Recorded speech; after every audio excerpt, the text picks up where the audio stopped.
ba yan? Estudyante ka, hindi ka superhero. Dapat nagpapahinga ka din. Pero kapag huminto ako, paano sila? Sino mag-aasikaso sa kanila? Papa? Hindi na siya katulad ng dati. Simula nang namatay si Mama.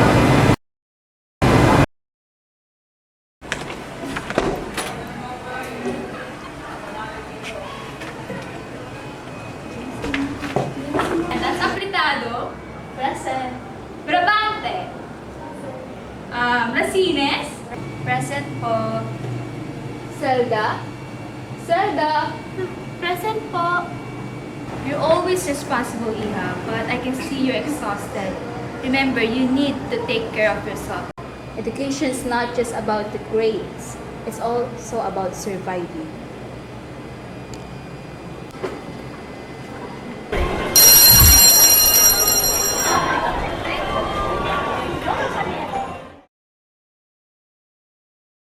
Nalugmo ka na naman. Kung ano ba yung problema mo, kalimutan mo na yan? Ano ba yan? Simula nang matay yung asawa ko, nawala na rin lahat sa akin. Alam mo, pre, madami pang babae dyan. Maghanap ka na lang ng iba. Iinom mo na yan. Anong pake ko sa iba babae ko yung asawa ko yung mahal ko? Pare, tanggapin mo, wala na siya.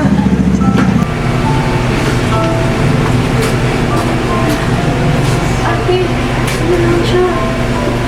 Papa, enough. Tigil niyo na yan, ah. Ikaw, huwag mo nga akong pinagsasabihan. Ako ang tatay, ako ang nasusunod dito sa pamilyang to. Pa, nagtatrabaho ako, nag-aaral ako para na may maipakain sa atin. Samantalang kayo, ng kaibigan mo, puro lang kayo inom.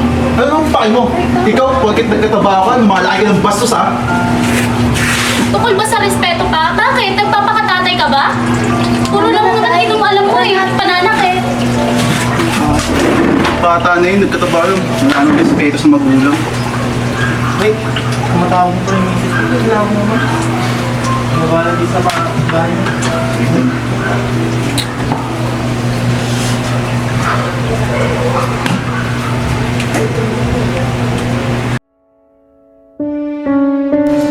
Anak, alagaan mo yung mga kapatid mo ha.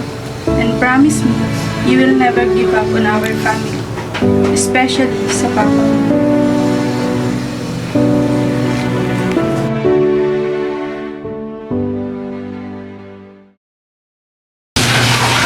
Ay, anak, may trabaho ko pala ako. Anong oras na? Ate, pwede ba ba akong tulungan sa mga course ko? Ah, sige. Sige. Teka lang.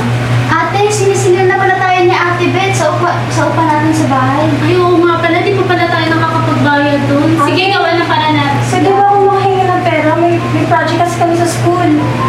Ah, oo, sige. Ano, gawan ko ng paraan yan. Anak, pahinga ako pera. Pag-inom naman kami bukas ni Paring Clark eh. Pa, ayun na naman. Baon na nga tayo sa utang eh. Si Ate Beth naniningil na. Yung mga bilis natin din sa bahay, wala na nga tayo makain. Puro ka pa rin inom. Wala na ba lang alam yung utang mo kundi inom? Alam mo, sana ikaw na lang yung nawala, hindi si Mama.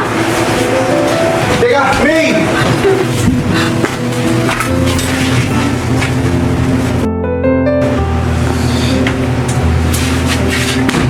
Ano bang ginagawa ko? Dahil sa pagkawala ng asawa ko, parang nawalan na rin ako ng gana mabuhay. Hindi mo na inisip yung mga anak ko na mas kailangan ako dahil nawala na yung ina nila. Hindi ako naging mabuting ama para sa mga anak ko. Hindi ko na rin alam kung mapapatawad pa nila ako.